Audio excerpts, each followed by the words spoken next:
Imagine a world where it rains. Not for a day, not for a month, but for 2 million years straight.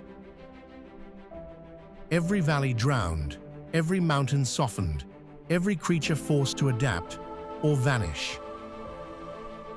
Tonight, we're stepping back in time to witness one of the strangest, most relentless storms in Earth's history. A rain so powerful, it reshaped continents and cleared the stage for the rise of the dinosaurs. How did life survive when the sky refused to stop pouring? And could something like this ever happen again? Buckle up, because this isn't just a story about ancient weather. It's about the moment our planet nearly drowned and how that endless rain changed everything. Before the endless storms began, the world was almost unrecognizable. One giant supercontinent, Pangaea, stretched from pole to pole. Across its heart lay vast, lifeless deserts, where the air shimmered with heat and the horizon seemed to burn. Rivers were rare, forests were patchy, and rain was a stranger that visited once in a lifetime. Life here was tough. Reptiles ruled the sands, their scales built to lock in every drop of moisture. Early dinosaurs scurried through dry riverbeds, competing with massive plant eaters that survived on tough ferns and thorny shrubs. Every creature was a master of drought, a survivor in a world that never knew softness. But beneath this calm, something was brewing. The land itself was restless. Cracks began to open deep below the surface, and somewhere in the planet's core, pressure was building. Soon, the heavens would break open, and the dry, silent world of Pangaea would be washed away forever. It started with a whisper, a few scattered drops tapping against the dust. For creatures who'd never seen true rain, it must have felt like magic, cool, sweet, almost divine. But this was no passing shower. Day after day, the clouds grew thicker. The sky, once a blazing orange, turned to bruised gray. Thunder rolled across the plains, echoing between mountains that hadn't heard such sounds in centuries. Then, the real storm began. Sheets of rain hammered the ground until rivers burst their banks and deserts turned to rivers of mud. Ancient dunes collapsed under torrents of water. The dry soil, baked for millions of years, couldn't drink fast enough. Floods carved deep scars into the earth, washing away entire landscapes. For the first time, life had to face the unstoppable force of constant water. Plants began to drown where they once thrived, while amphibians suddenly found paradise. Puddles turned into ponds, ponds into swamps, and the balance of power started to shift. The animals must have looked up, confused, watching the sky cry day after day, unaware that this was only the beginning. Weeks became months, months became centuries, and still it rained. The deserts of Pangaea transformed into vast wetlands. Mountainsides wept streams that joined swollen rivers racing toward inland seas. Forests, heavy with moss and rot, spread across places once too dry to breathe. Lightning flashed constantly across the horizon, a fiery contrast against the endless downpour. But the rain was no gentle lifeline. It tore through valleys, uprooted forests, and turned soil to sludge.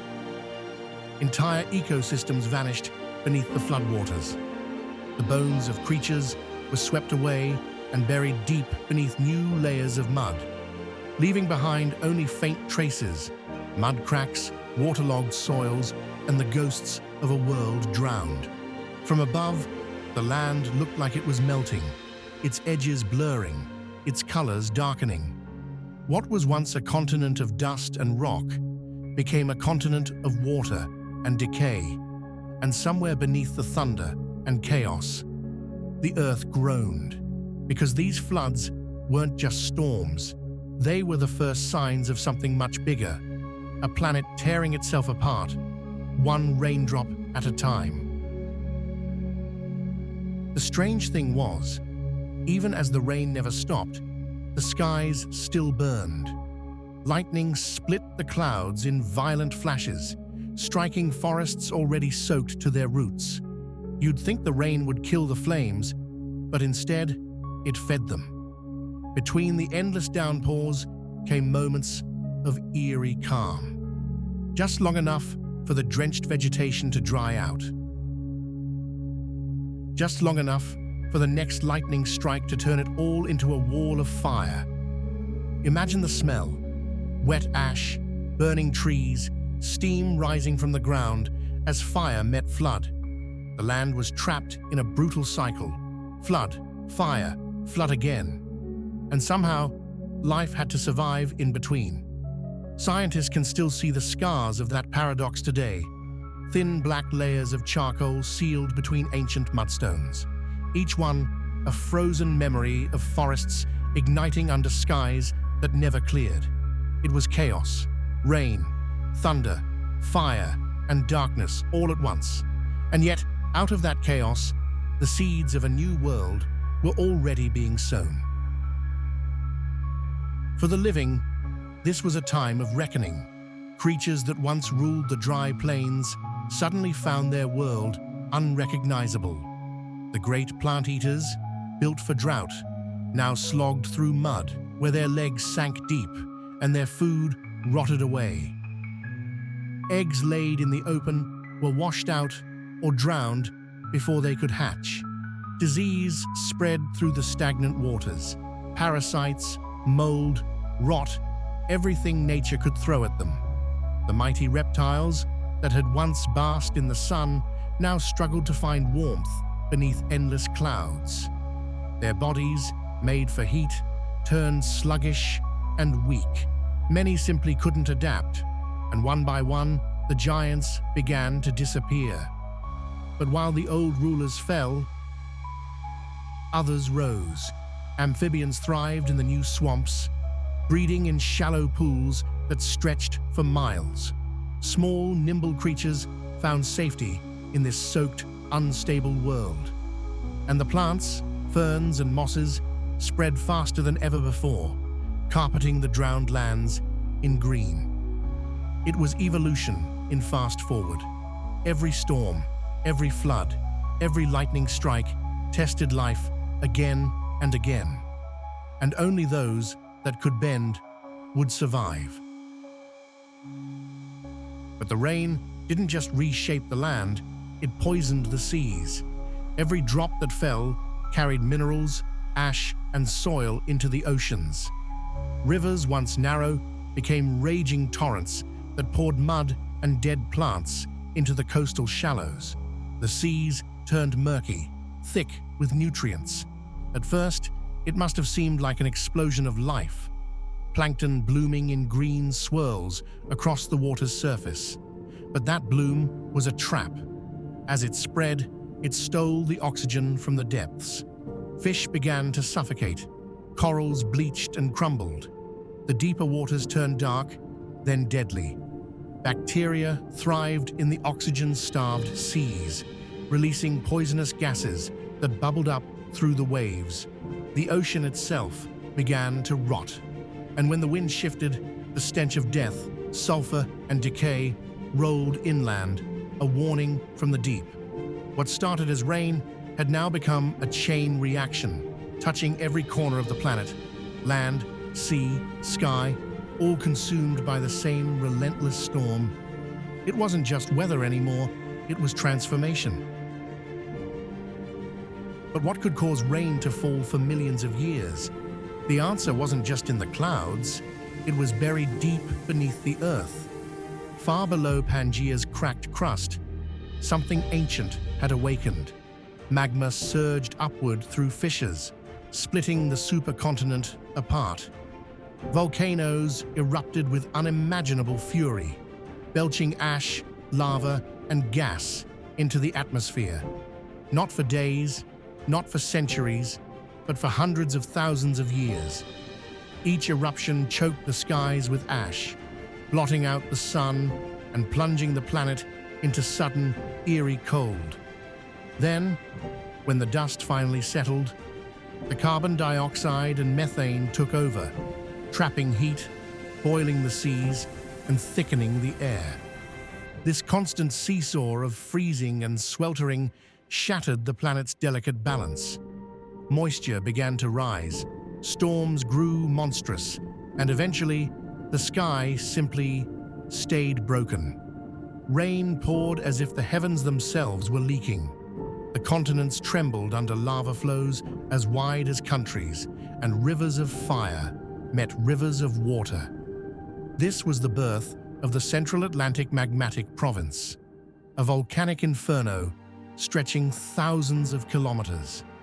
It wasn't just shaping a new ocean, it was rewriting the planet's climate. The rain, the floods, the destruction, all of it traced back to the heart of the Earth itself, a planet in the middle of tearing itself apart so that one day new continents could be born. And somehow, in the middle of that chaos, life adapted. While the old titans vanished into the mud, the small and the clever found their chance. Creatures that could move fast, eat anything, and survive anywhere suddenly had the upper hand. Among them were the early dinosaurs, once a minor lineage, now perfectly built for the new world. Their upright stance let them move easily through flooded terrain. Their warm-blooded metabolism helped them stay active under dark, stormy skies. While other reptiles slowed, they kept going. Step by step, generation by generation, they filled the empty spaces left by extinction. Ferns covered the fresh soils first, followed by conifers that could withstand the soggy climate. As the plants returned, so did insects, amphibians, and the small predators that hunted them. It was messy, unstable, and dangerous, but it was opportunity. In a world remade by 2 million years of rain, the survivors weren't the strongest. They were the ones who could change. And those adaptable survivors, those quick, relentless, storm-forged creatures, would go on to inherit the Earth. When the skies finally began to calm, the world that emerged was unrecognizable. The great reptiles that once ruled the plains were gone, swept away by flood and fire. And in their place, the survivors began to rise. Small, bird-hipped dinosaurs prowled through the soaked forests, feeding on insects and the tender shoots of new plants. Their bones were light, their movements quick. They could cover vast ground, chase prey through mud, and survive in both the heat and the cold. This flexibility, this resilience, was their secret weapon. Across the land, ecosystems rebuilt themselves from the ground up. Ferns painted the landscape green again, spreading over fields of fresh volcanic ash. Then came conifers, climbing higher, weaving the first dense canopies in ages. With them came new insects, new prey, and new opportunities for predators. The dinosaurs grew larger, more diverse, more daring. Some became swift hunters with razor-sharp teeth. Others evolved into gentle giants built to graze on the new forests. Each species shaped the world around it, claiming the niches left empty by those who didn't survive the rain. This wasn't an overnight takeover. It was slow, patient, and unstoppable. The floodwaters had wiped the slate clean, and evolution seized the brush. By the time the storms finally ceased, the dinosaurs were no longer background characters. They were the future, rising from the ruins of a drowned world. Imagine living through it. The sound of rain, constant and deafening, day and night, for generations. The sky never truly bright, the air thick with steam and the smell of wet earth. every horizon blurred by mist. Fires would flicker in the distance as lightning split the heavens, illuminating forests twisted and blackened by storms. The ground beneath your feet would never dry, just mud, shifting and soft, swallowing footprints before they could harden. If a human stood there, they'd feel time itself stretching. No sunrises, no sunsets, just a gray glow that never ended. The mind would ache for silence, for stillness, for something other than the endless hiss of rain. For the creatures that lived through it, this wasn't just weather, it was existence. Every instinct, every breath revolved around survival. The world had become an ocean with no shore, and everything that lived had to swim or sink. And yet somehow, life persisted. Through the endless thunder, through the dark, through the chaos, tiny hearts kept beating, roots kept spreading, and evolution kept moving forward. Because even under 2 million years of rain, the story of life refused to end. Millions of years later, the Earth still carries the fingerprints of that endless storm. Layers of red desert stone are suddenly interrupted by thick bands of gray clay, each one a record of the rains that once drowned the world.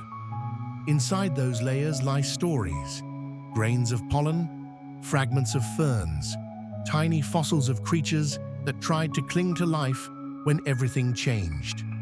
Geologists have learned to read those pages like a diary written in rock. They find ancient soils hardened into stone, packed with the chemical signatures of constant rainfall. Charcoal bands mark where lightning set forests ablaze, even in the downpour. And deeper still, bubbles of trapped gas whisper the same tale. Carbon, sulfur, oxygen, proof of skies choked and cleared again, over and over. Each continent tells a piece of the same story. North America, Europe, Africa, all once joined together, all soaked by the same unending storm. The evidence lines up perfectly like matching puzzle pieces from a world long drowned. And through those clues, scientists have rebuilt the impossible. A time when Earth's balance broke, when rain ruled everything, and when survival was rewritten in mud and stone. Eventually, the skies began to clear, the thunder faded, the clouds broke, and sunlight, for the first time in 2 million years, spilled across the world again. What it revealed was both devastation and renewal. Forests were gone, but the ground beneath was rich with new minerals, new life. Ferns were the first to return, rising like green carpets across the wet soil. Then came the conifers, tall and defiant, reclaiming the broken landscape. Rivers found their courses again. Lakes settled, the air slowly warmed and dried, and with every year that passed, the scars of the storm grew fainter until only the rocks remembered. But life had changed forever. The survivors had evolved, hardened, and adapted to a planet that demanded resilience. The old world was gone, its rulers erased by flood and fire. In its place stood a new order, one that would dominate the next 100 million years. The dinosaurs, the masters of this reborn Earth. From destruction came evolution. From endless rain came renewal. And from a drowned, trembling planet came the foundation for everything that followed. In the end, the story of the 2 million year storm isn't just buried in stone. It's written in us. Every survivor of that age passed something forward. Instincts, adaptations, blueprints for endurance. Those echoes still ripple through the branches of life today, hidden deep in DNA, reminders of a time when only the adaptable could endure. The fossils we find are like torn pages from a diary, that nature never meant to preserve. Each one whispers of chaos and renewal, of worlds ending and beginning again. And when you trace that fragile line far enough through time, you eventually find us, humans, standing at the other end, still living on a planet that can change overnight. Because the truth is, Earth never stopped shifting. Volcanoes still breathe, oceans still rise, the climate still has the power to rewrite everything we know. The difference is that this time, we're here to watch it happen. The rain that once washed away empires of reptiles is a warning written in water. No matter how advanced, how secure, or how proud life becomes, the planet always has the final word. You've just scratched the surface. Tap subscribe, and let's keep chasing the questions that make the world so strange and fascinating.